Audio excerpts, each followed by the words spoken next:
Salam sejahtera buat rekan Rugos. Semoga selalu dalam lindungan Tuhan Yang Maha Esa. Saya hanya mengingatkan, jangan pernah bermain-main dengan makhluk yang tak kasat mata.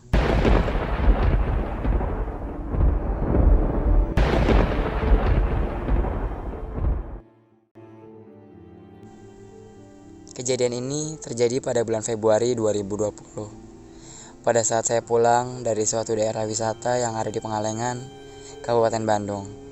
Sekitar jam 5 sore, saya pulang ke Bandung dari daerah tersebut. Namun di tengah perjalanan, saya terbesit ingin mengunjungi rumah yang bekas dipakai syuting film Mengabdi Setan. Akhirnya, sambil pulang ke Bandung, saya mampir dulu ke rumah tersebut karena saya pikir mumpung masih ada di daerah Pengalengan. Tiba di lokasi sekitar jam setengah 6 sore. Saat itu gerbang depan sudah digembok, namun masih ada petugas penjaga gerbang yang akan bergegas pulang. Lalu saya bertanya ke petugas tersebut, "Pak, apakah masih boleh masuk ke rumah pengabdi setan?" Jawab saya. Lalu penjaga menjawab, "Sudah tutup, Pak. Namun jika mau masuk, bisa saya bukakan." Lalu saya menjawab, "Iya, Pak, saya mau masuk." Akhirnya petugas tersebut membuka kembali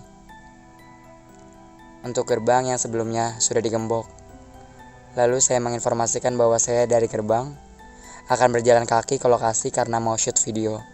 Sementara mobil dibawa masuk oleh anak saya.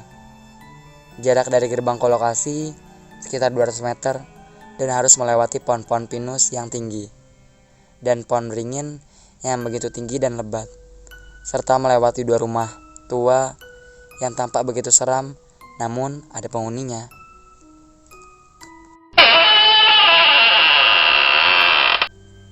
Sepanjang perjalanan, dari gerbang masuk sampai ke lokasi tiketing, saya terus videokan semua sudut lokasi. Akhirnya sampai di lokasi tiketing, di mana saya sudah ditunggu oleh keluarga saya, serta teman saya. Di sana saya berunding, siapa yang akan masuk ke dalam rumah bekas syuting Mengabdi Setan. Akhirnya diputuskan, saya serta anak saya yang masuk ke dalam rumah tersebut. Istri dan teman saya menunggu di mobil. Akhirnya saya hanya membayar 2 tiket, di mana per orang harus membayar sebesar Rp10.000. Dari mulai gerbang tiketing, saya mulai shoot video lagi dengan menggunakan handphone saya. Jarak dari gerbang tiketing sekitar 100 meter menuju rumah ibu atau pengabdi setan. Setelah sampai di depan rumah, saya bertemu dengan 2 orang penjaga. Saya bertanya, "Apakah ada orang di dalam rumah itu, Kang?" Sambil menunjukkan ke arah rumah. Kemudian salah satu penjaga menjawab, "Kosong, sok aja masuk, karena pintu depan terbuka kok," jawabnya. Kemudian saya dan anak saya melangkah menuju ke rumah tersebut. Sebelum masuk, saya shoot video lagi. Sesampai di depan pintu, saya berucap, "Assalamualaikum warahmatullahi wabarakatuh." Kemudian saya melangkah masuk ke dalam ruangan utama. Di sana saya shoot video semua sudut yang ada di ruangan tersebut. Pada saat masuk pun, suasana sudah agak beda. Karena memang waktu itu, saya masuk berdua dengan anak saya, dan waktu itu menunjukkan pukul 5:40, di mana sebentar lagi akan berkumandang azan maghrib. Lalu saya telusuri ruangan demi ruangan. Dari mulai kamar bondi yang dekat dengan kamar mandi, terus menuju ruang dapur, serta ke ruangan di mana ada sumur. Dari ruang bondi, memang terasa juga aura mistisnya. Ditambah ruangan tersebut tidak dipasang lampu, sehingga cukup gelap sekali. Serta di area sumur itu hanya dipasang lampu 5 watt, serta dipajang salah satu boneka yang menyerupai hantu. Jadi makin menambah rasa angkernya. Kemudian saya menelusuri ke ruangan lain yang ada di area lantai 2, di mana jalan menuju ke sana tidak dipasang lampu juga. Hanya terlihat pantulan cahaya dari salah satu kamar yang ada di lantai 2. Pada saat naik tangga, saya terkaget karena ada sesosok wanita yang berambut panjang dengan jubah putih yang melayang di atas tangga. Setelah saya arahkan senter yang ada di handphone saya, ternyata itu sebuah boneka yang menyerupai hantu. Kemudian, ruangan pertama yang saya masuki di lantai 2 adalah kamar ibu. Pada saat di kamar ibu, terdengar dari kejauhan suara azan maghrib. Saya berkata kepada anak saya, "Kak, ini udah azan maghrib. Sebentar lagi kita keluar dari rumah ini ya." Dengan tetap saya melakukan shoot video dengan menggunakan handphone saya. Setelah semua sudut yang ada di kamar ibu saya videokan, kemudian berpindah ruang yang dipakai untuk pesugihan. Saya terkejut juga, karena pada saat saya masuk, di sebelah kanan saya terlihat oleh ujung mata kanan, terlihat sosok makhluk berwarna putih. Waktu itu handphone yang saya pegang hampir jatuh karena saya saking kagetnya. Pas saya lihat kembali, ternyata itu hanya sebuah boneka yang menyerupai pocong. Di ruangan tersebut, semua sudut saya shoot lagi. Setelah itu saya berpindah ke kamar Tony. Kamar tersebut pintunya berhadapan dengan kamar ibu. Lalu saya masuk ke kamar Tony. Kamar yang begitu tampak gelap karena tidak dipasang lampu. Setelah semua ruangan di lantai 2 aku masukin serta di shoot, kemudian saya turun kembali menuju ke lantai 1. Di lantai 1 saya shoot lagi karena ada satu ruangan yang belum dimasukkan. Di sana suasana cukup terang dan banyak pajang foto seperti foto-foto zaman dulu. Serta ada satu buah mesin tik zaman dulu yang dipajang di sana. Lalu saya balik lagi ke ruangan utama. Dan sekali lagi saya shoot untuk terakhir kalinya sebelum meninggalkan rumah tersebut. Karena waktu sudah menunjukkan pukul 6:15.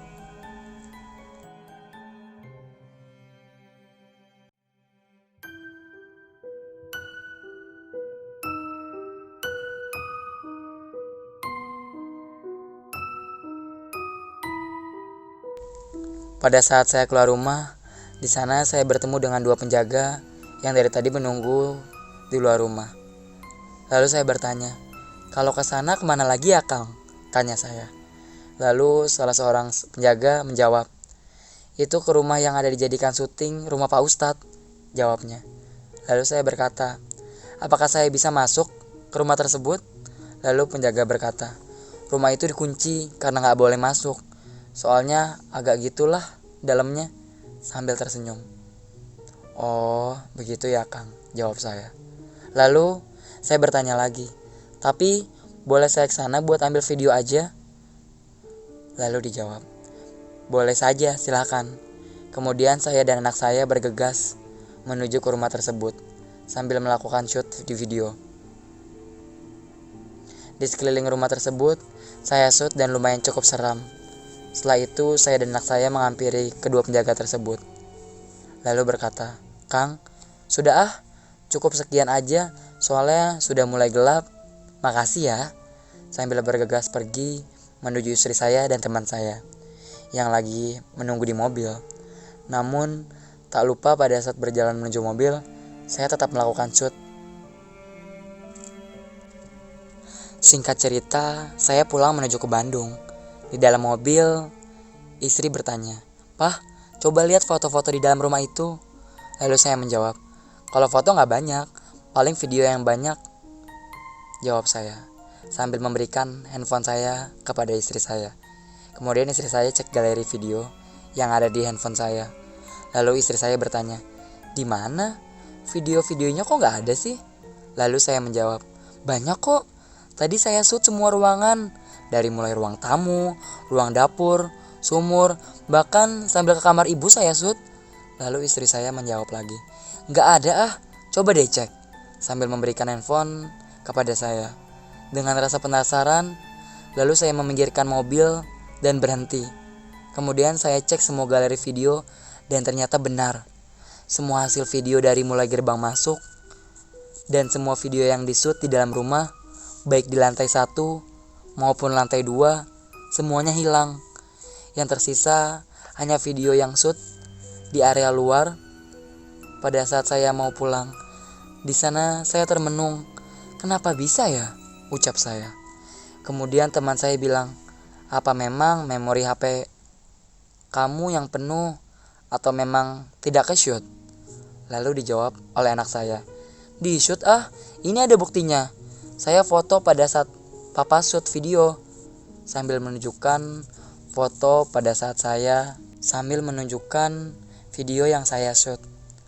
Lalu anak saya berkata lagi, "Coba lihat deh om, ini handphone papa pada saat shoot di ruang tamu dan tertera menit dan detiknya kok terlihat."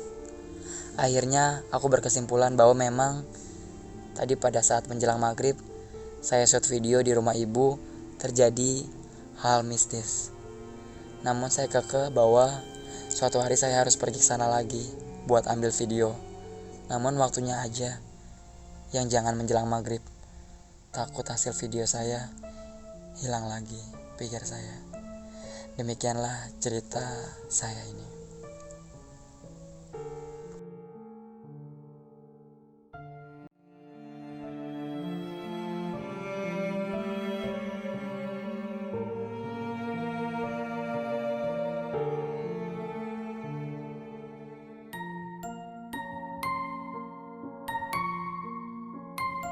Pesan saya untuk rekan Rugos yang ingin memasuki wilayah yang belum pernah kita masuki, ingat waktu dan jangan lupa berdoa.